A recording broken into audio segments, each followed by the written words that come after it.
une des clés de réussite des projets, c'est que ça ne soit pas un projet qui vienne s'installer sur un territoire, mais qui vienne se construire avec un territoire.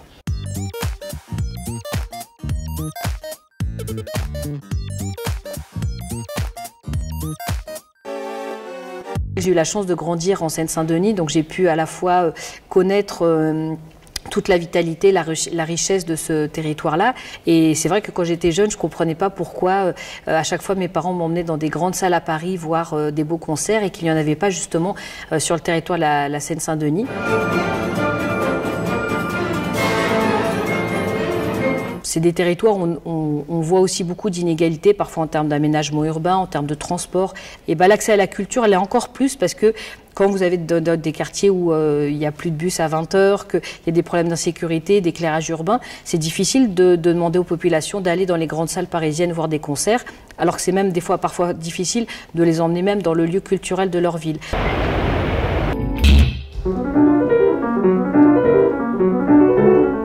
C'est important d'investir aussi par la culture ces territoires-là pour les rendre justement meilleurs aussi et de faire en sorte que les populations ne soient pas séduites par le repli sur soi, le repli communautaire, et justement parce que aussi ça offre des moments de rencontre, des moments de partage, ça fédère aussi des diversités, qu'elles soient sociales, culturelles et intergénérationnelles.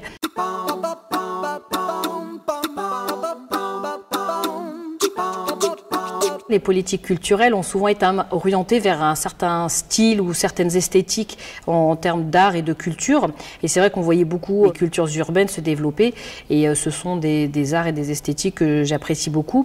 Mais en même temps, je pense qu'on n'a pas le droit de choisir à la place des jeunes, à la place des familles, à la place des populations, sur ce qu'ils ont le droit ou pas de découvrir. Il faut qu'il puisse y avoir une offre culturelle riche, forte, large.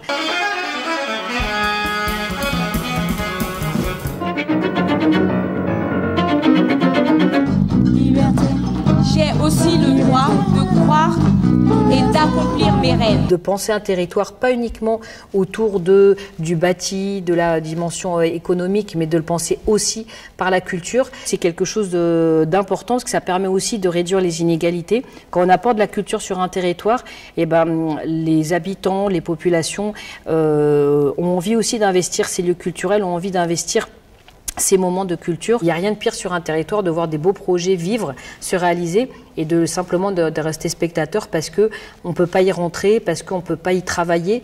Et donc, je pense qu'il faut absolument que tout le monde se sente appartenir à ce projet.